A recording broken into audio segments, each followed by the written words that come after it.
భారతదేశంలో 12 సంవత్సరాలకి ఒక్కసారి మాత్రమే జరిపే అత్యంత అపురూపమైన సాంస్కృతిక పండుగ. యునెస్కో వరల్డ్ హెరిటేజ్ వారి చేత ప్రపంచంలోనే అత్యధిక సంఖ్యలో ప్రజలు పాల్గొనే సాంస్కృతిక ఉత్సవంగా గుర్తింపు పొందిన ఉత్సవం. అంతరిక్షం నుండి చూస్తే కూడా కనిపించే జన సాంద్రత కలిగిన ఉత్సవంగా కూడా పేరు పొందిన ఆధ్యాత్మిక పండుగ. 2025వ సంవత్సరము జనవరి 13న ఉత్తరప్రదేశ్ రాష్ట్రంలో ఉన్న ప్రయాగ్రాజ్లో ప్రారంభించబోతూ ఉన్న మహాకుంభమేళా. ఇటువంటి గొప్ప ఆధ్యాత్మిక జాతరని తిరిగి చూడాలంటే మళ్లీ 12 సంవత్సరాలు వేచి చూడక తప్పదు. ఈ మహాకుంభమేళా గురించిన విశేషాలు, చరిత్ర, ఆ రోజుల్లో చేయవలసిన పనులు, అక్కడికి ఎలా వెళ్ళాలి, ఇలాంటి విశేషాలన్నీ ఈ వీడియోలో తెలుసుకుందాం. Let's get into the video.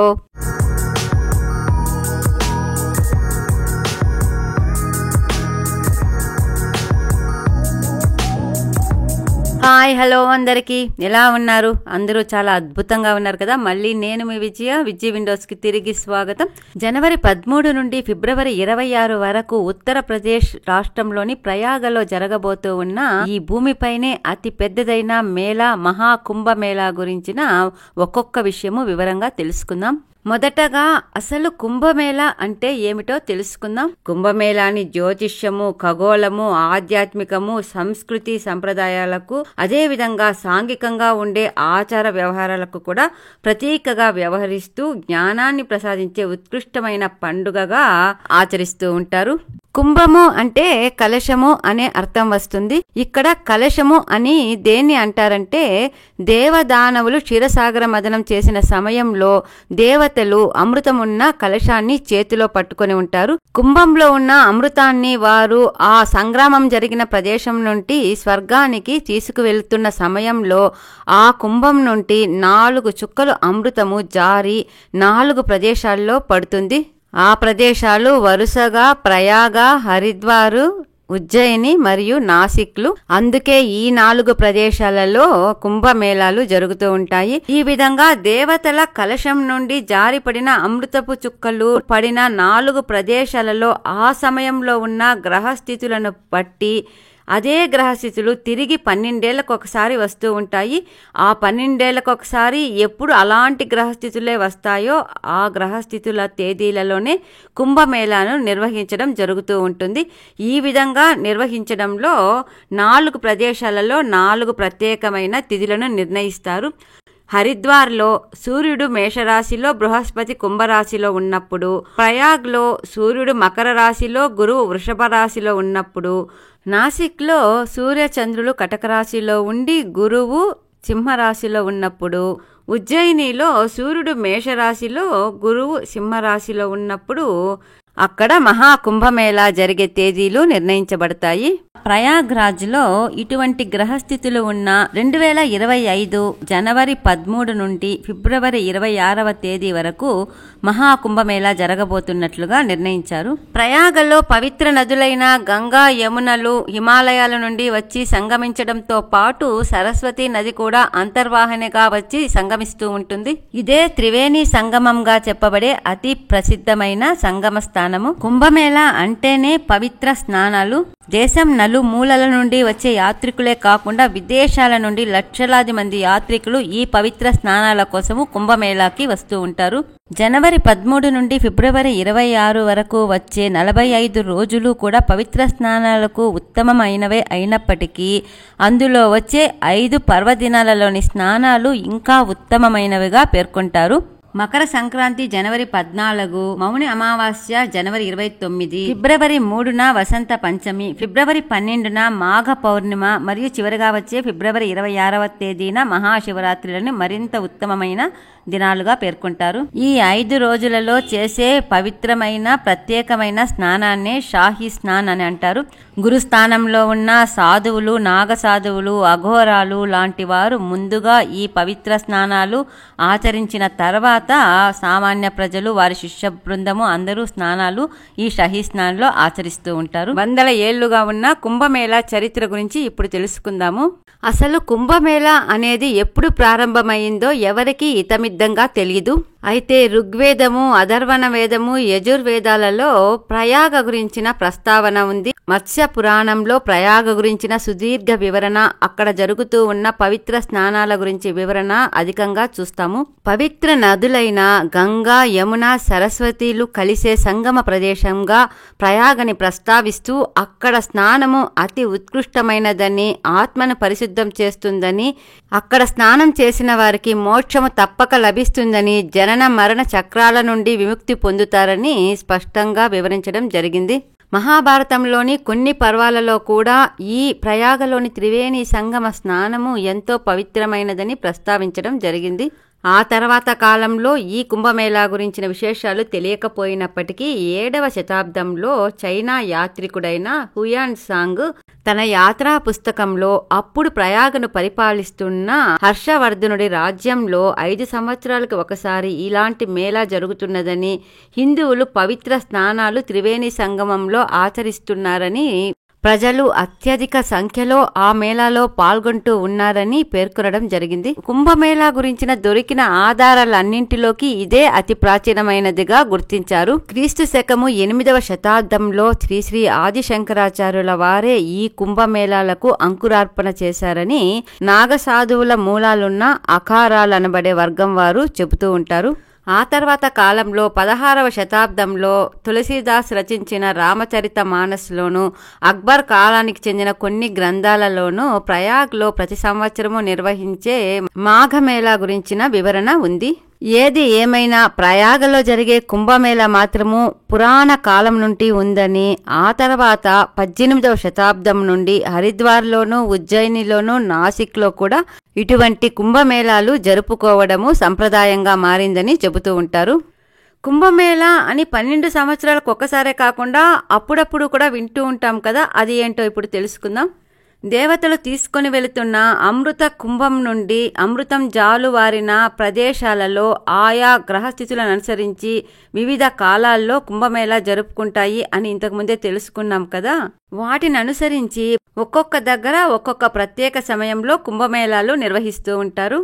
ఈ 4 ప్రదేశాల్లోని నదులలో కుంభమేళాని ప్రతి 12 సంవత్సరాలకు ఒక్కసారిగా నిర్వహిస్తూ ఉంటారు. అయితే హరిద్వార్లో ఉన్న గంగా నదిలోనూ, ప్రయాగ్లో ఉన్న త్రివేణి సంగమంలోనూ ప్రతి 6 సంవత్సరాలకు ఒక్కసారి కూడా కుంభమేళా నిర్వహిస్తూ ఉంటారు. ఈ కుంభమేళాని అర్ధ కుంభమేళాగా వ్యవహరిస్తారు. 12 సంవత్సరాలకు ఒక్కసారి జరిగే కుంభమేళాని పూర్ణ కుంభమేళా అని, 6 సంవత్సరాలకు ఒక్కసారి జరిగే కుంభమేళాని అర్ధ కుంభమేళా అని, అదేవిధంగా 12 పుష్కరాలకు ఒక్కసారి అంటే 144 సంవత్సరాలకు ఒక్కసారి జరిగే కుంభమేళాని మహాకుంభమేళాగా ఇంతకుముందు వ్యవహరించేవారు. అయితే 2019లో జరిగిన అర్ధ కుంభమేళా సమయంలో ఉత్తరప్రదేశ్ ముఖ్యమంత్రి శ్రీ యోగి ఆదిత్యనాథ్ అర్ధ కుంభమేళాని కుంభమేళాగా, పూర్ణ కుంభమేళాని మహాకుంభమేళాగా మార్చడం జరిగింది. ఆ క్రమంలోనే ఇప్పుడు జరగబోతూ ఉన్న పూర్ణ కుంభమేళాని మహాకుంభమేళాగా వ్యవహరిస్తూ ఉన్నారు. హరిద్వార్లో, ప్రయాగల్లో మాత్రము అర్ధ కుంభమేళా, పూర్ణ కుంభమేళాలు జరుగుతూ ఉండగా నాసిక్, ఉజ్జయినిలో మాత్రము 12 ఏళ్లకు ఒకసారి మాత్రమే కుంభమేళాలు జరుగుతూ ఉంటాయి. హరిద్వారు, ప్రయాగల్లో జరిగే అర్ధ కుంభమేళాకి ఒక్కొక్క దానికి 3 సంవత్సరాల గ్యాప్ ఉండగా, నాసిక్లో, ఉజ్జయినిలో జరిగే మహాకుంభమేళాకి 1 సంవత్సరము గ్యాప్ ఉంటుంది. ఈ విధంగా 3 సంవత్సరాల ముందు 2021లో హరిద్వార్లో కుంభమేళా ఉత్సవాలు జరగాల్సి ఉండగా అది కోవిడ్ ప్రభావం చేత నిలిపివేయబడింది. ఇక రాబోయే 2027లో నాసిక్లోని గోదావరి నదిలోనూ, 2028లో ఉజ్జయినిలో ఉన్న క్షిప్రా నదిలోనూ మహాకుంభమేళా ఉత్సవాలు జరగబోతూ ఉన్నాయి. ఇక్కడ చాలా మందికి ఒక అనుమానం వస్తూ ఉంటుంది, 12 ఏళ్లకు ఒకసారి పుష్కరాలు కూడా నిర్వహిస్తూ ఉంటారు కదా, ఇది కుంభమేళా ఎందుకు అయ్యింది అని. దేవతల అమృత కుంభంలో నుండి అమృతము చుక్కలు జారిపడిన గ్రహస్థితులను అనుసరించి కుంభమేళా జరుపుతూ ఉండగా నదీ జలాలలోనికి పుష్కరుడు ప్రవేశించిన కాలాన్ని బట్టి పుష్కర తేదీలను నిర్ణయిస్తూ ఉంటారు. భారతదేశంలో ఎన్నో ఉత్సవాలు జరుగుతూ ఉండగా కుంభమేళాకే ఆ ప్రాధాన్యత ఎందుకు వచ్చిందో ఇప్పుడు తెలుసుకుందాం. ఆధ్యాత్మికంగా కుంభమేళా ఎంతో ప్రాముఖ్యత సంతరించుకున్నది. కుంభము అంటే కలశము అనే అర్థంతో పాటు 12 రాశులలో ఒకటైన కుంభరాశి గురించి కూడా వస్తుంది. గురువు కుంభరాశిలో ప్రవేశించినప్పుడు జరిపే ఆధ్యాత్మిక జాతరగా చెబుతూనే ఇంకొక వైపు కుంభస్థానంలో ఉన్న మేళ అంటే అన్నిటికంటే ఉత్కృష్టమైన స్థానంలో ఉన్న మేళాగా కూడా దీన్ని కుంభమేళ అని పిలుస్తారని కూడా చెబుతారు.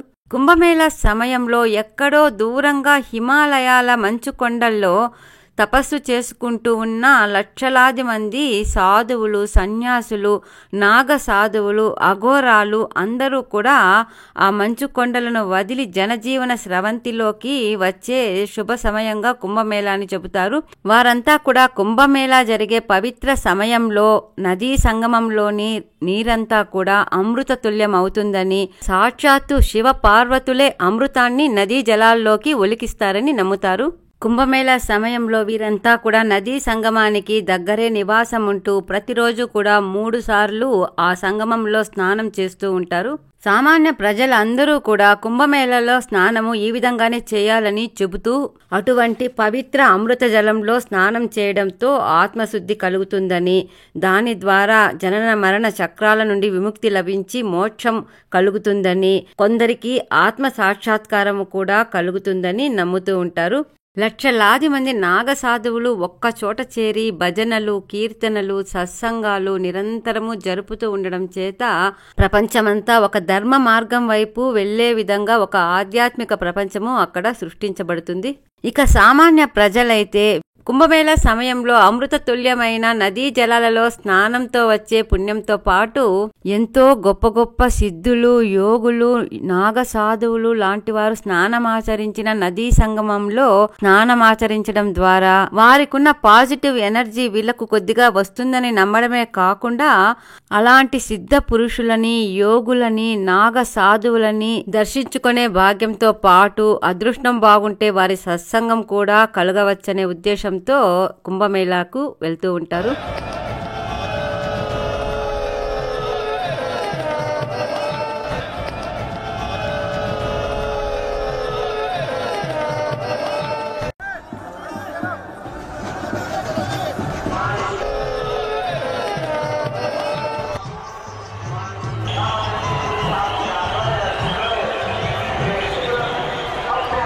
చూడడానికే ఎంతో వింతగా విచిత్రంగా ఉండే ఈ సాధువులు అందరూ కూడా మిగతా సమయాల్లో హిమాలయాల్లో తపస్సు చేసుకుంటూ ఉంటారని, కుంభమేళా సమయాల్లో మాత్రమే ఈ నది ఒడ్డుకు చేరుకుంటారని చెబుతూ ఉంటారు.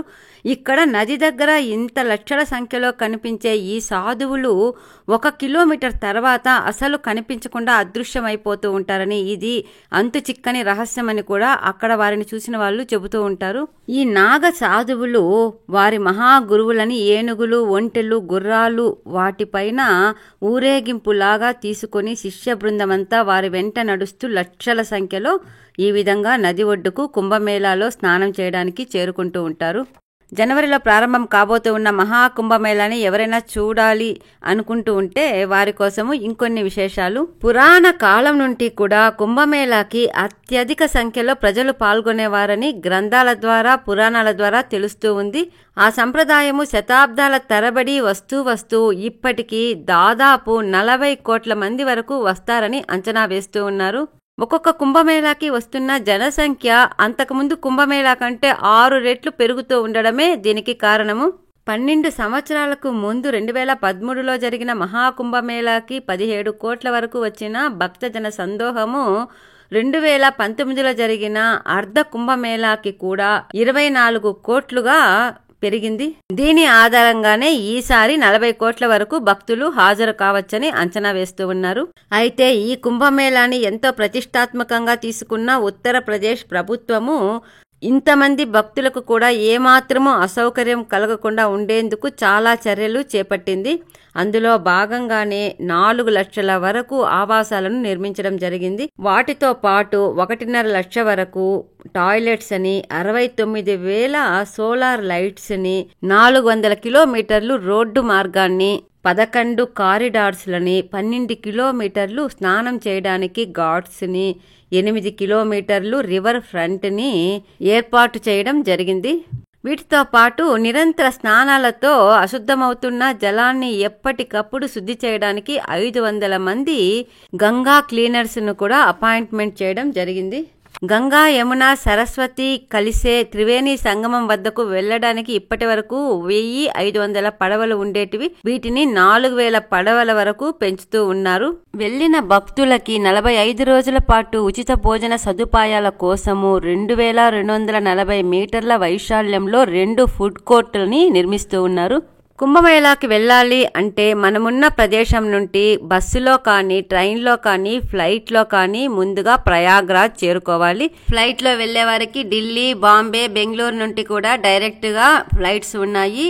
ప్రయాగకు దొరకలేదు అంటే పక్కలో ఉన్న వారణాసికి ఫ్లైట్ తీసుకొని అక్కడ నుండి కారులో కానీ బస్సులో కానీ ప్రయాగరాజ్ చేరుకోవచ్చు. ప్రయాగరాజ్కి అన్ని ముఖ్య పట్టణాల నుండి ట్రైన్స్, బస్సులు చాలా ఉన్నాయి. ఇంతే కాకుండా కుంభమేళా గురించి కూడా ఇక్కడ ఎక్కువ సంఖ్యలో ఇవి నడుపుతూ ఉండడం చేత అవైలబిలిటీ చాలా ఎక్కువగానే ఉంటుంది. కుంభమేళా అంటేనే నదీ స్నానాలు. అందుకే రోజుకి 3 సార్లు నదీ స్నానాలు ఆచరించడానికి వీలుగా ఉండేటట్లు ఎన్నో వేల టెంట్స్ నది ఒడ్డునే మనకు కనిపిస్తూ ఉంటాయి. ఈ టెంట్స్ లో ఉండాలంటే ముందుగా బుకింగ్ తప్పనిసరి. ఇంకా వేరే రూమ్స్ కానీ టెంట్స్ కానీ బుక్ చేసుకోవాలి అంటే గవర్నమెంట్ వెబ్సైట్ kumbh.government.in వెబ్సైట్ ద్వారా కానీ ఇంకా కొన్ని ప్రైవేట్ వెబ్సైట్ల ద్వారా కానీ బుక్ చేసుకోవచ్చు. కుంభమేళాలో పవిత్ర స్నానము చేయాలి అనే సంకల్పం ఉంటే చాలు, మిగతావన్నీ కూడా ఎంతో సౌకర్యవంతంగా జరిగేటట్లుగా ఏర్పాట్లు చేస్తూ ఉన్నారు. ఇక వారి వారి స్థితిగతులను అనుసరించి పరిస్థితులను బట్టి కుంభమేళా స్నానాల గురించి నిర్ణయించుకోవచ్చు. ఇదండి మహా కుంభమేళా గురించిన విశేషాలు. తొందరలో ఇంకో మంచి వీడియోతో మళ్ళీ కలుసుకుందాం. అంతవరకు సెలవు. ఇంతవరకు విజీ విండోస్ ఛానల్ని ఇంకా సబ్స్క్రైబ్ చేసుకోలేదా? తప్పకుండా సబ్స్క్రైబ్ చేసుకోండి. పక్కనే ఉన్న బెల్ ఐకాన్ ప్రెస్ చేయండి. Thank you very much. Bye bye.